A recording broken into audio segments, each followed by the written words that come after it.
Bonjour à tous chers élèves de deuxième année niveau 1. Nous allons regarder ensemble la page 18 du cours d'algèbre. On va commencer par un exercice. Ici, on devra trouver les racines rationnelles d'un polynôme de degré 3.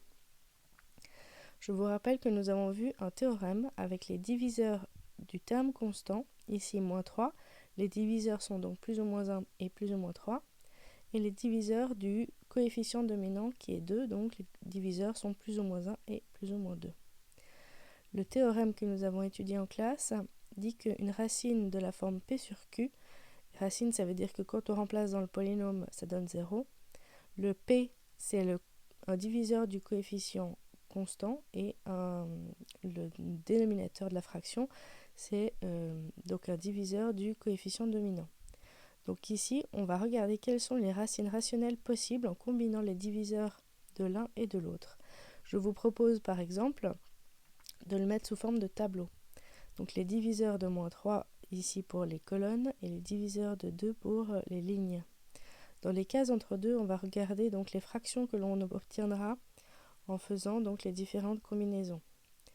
Lorsqu'on a plus ou moins 1 divisé par plus ou moins 1, tous les cas possibles vont nous donner soit 1, soit moins 1. Puisque quand on a deux mêmes signes, le plus et le plus, ça donne du plus. Et si on a deux signes différents, ça donne du moins. Plus ou moins 3 sur plus ou moins 1, ça finira simplifié en plus ou moins 3. Le plus ou moins 1 sur plus ou moins 2 en plus ou moins une demi. Et le plus ou moins 3 sur plus ou moins 2 donnera donc plus ou moins 3 sur 2. Alors ici, il faut tester normalement toutes ces racines potentielles. Donc s'il y a une racine rationnelle, c'est parmi ces possibilités qu'elle se trouvera. Donc ici, voici la liste et qu'on va devoir tester. Je vous propose de le faire à la calculatrice. On va revoir une technique pour la calculatrice. Ici, il s'agit simplement du stockage de variables que je vous propose d'utiliser. Munissez-vous donc de votre calculatrice et nous allons tester dans le polynôme les différentes racines que nous avons trouvées ici. Donc 1, moins 1, 3, moins 3, une demi, moins une demi et 3 demi, moins 3 demi. Alors, la calculatrice ici, on va commencer par 1. Donc on le stocke dans, par exemple, x. Et donc, quand on appelle x, ça veut dire qu'il a pris la valeur 1. On va ensuite écrire tout le polynôme tel qu'on l'a sur notre feuille et il va prendre la valeur pour x qu'on lui a donnée, c'est-à-dire pour le moment 1. Et on va voir si cela donne 0. Si c'est le cas, oui c'est le cas, eh bien 1 est une racine de ce polynôme. On ne doit pas répéter tout ça pour chacune des racines. Maintenant je veux prendre moins 1, je vais le stocker dans la même valeur, dans la même variable, donc x. Et avec mes flèches, je vais récupérer mon polynôme et je vois que j'ai par exemple moins 24 ici, ça veut dire que ce n'est pas une racine. Comme je vois que 1 est une racine, je pourrais continuer à tester toutes mes racines, mais ça me suffit ici pour dire que le polynôme, eh bien, je connais déjà un de ses diviseurs. Comme 1 est une racine, 1 donne 0 quand je le mets dans le polynôme, ça veut dire que mon polynôme est divisible par x moins 1. C'était un théorème qu'on a déjà étudié. Alors excusez-moi, il s'appelait B et non pas P, parce que j'ai l'habitude d'appeler P pour polynôme, mais ici il s'appelait B. Alors on va faire la division polynomiale de notre polynôme par x-1. Si on fait notre division correcte, on devra trouver un reste 0. Si on ne trouve pas un reste 0, c'est qu'on a fait une faute. Et je vous encourage à recommencer la division et non pas chercher la faute. On ne trouve que rarement sa faute. Donc refaites la division. Prenez bien de l'espace, utilisez bien les lignes et le quadrillage pour faire la division. Et ici, on voit qu'on obtient bien un reste nul. On est donc content. Et on a donc un polynôme de degré 2.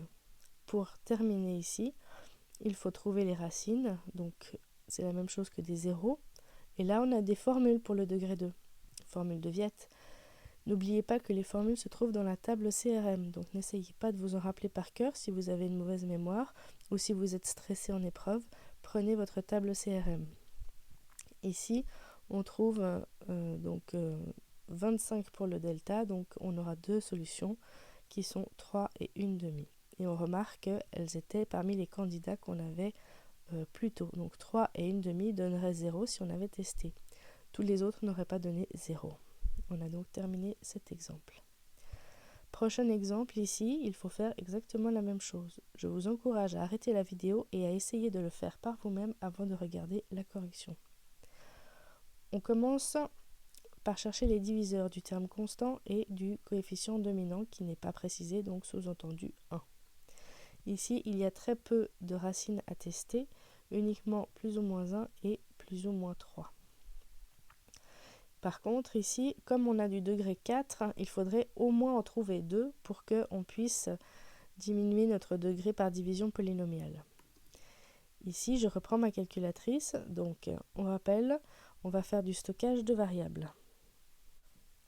On commence donc par mettre 1 dans x.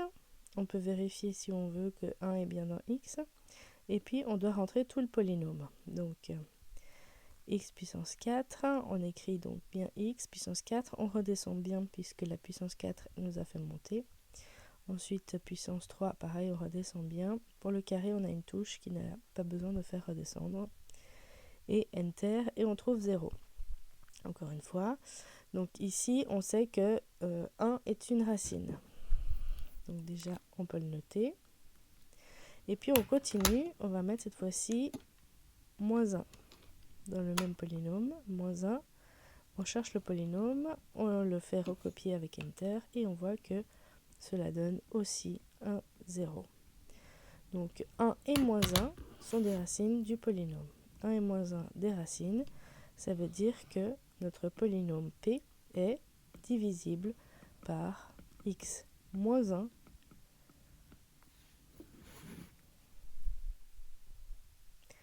et aussi par x plus 1.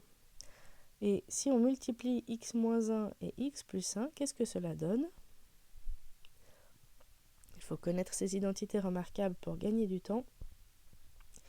Eh bien, donc, le polynôme sera divisible par le produit, par x moins 1 fois x plus 1, qui donne x carré moins 1.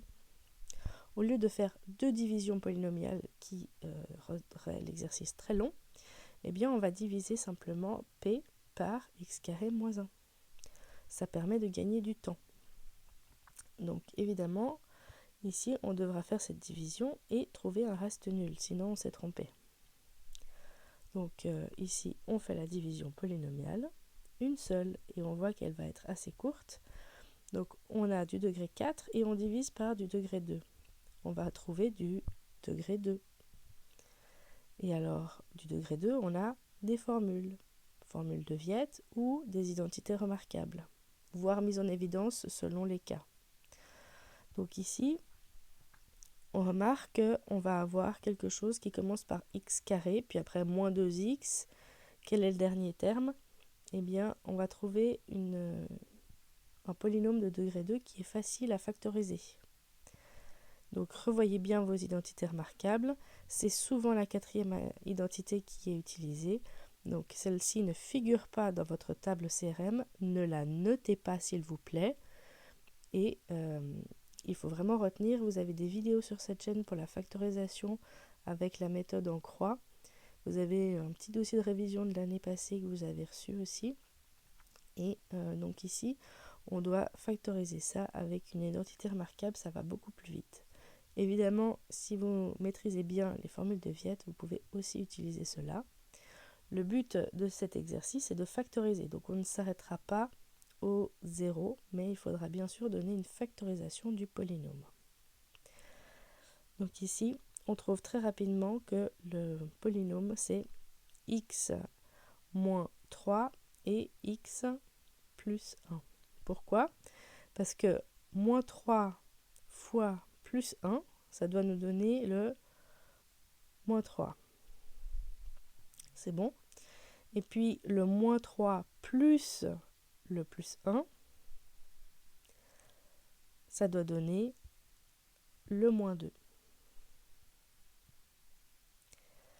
Voilà. Donc ici, on a terminé, on a tout factorisé. Il faut regrouper tout ce qu'on a trouvé. Donc notre polynôme P, on peut l'écrire comme x moins 1 fois x plus 1 qu'on avait obtenu avec nos recherches de racines à la calculatrice. Puis après, on a encore ce qu'on a fait avec l'identité remarquable, donc x-3 et x plus 1. Maintenant, on remarque quand même qu'il y a une parenthèse qui se répète, la parenthèse de x plus 1. L'idée, ce serait de la noter qu'une seule fois, donc une seule fois au carré. Donc x plus 1 au carré, x moins 1 et x moins 3. Voilà la factorisation du polynôme.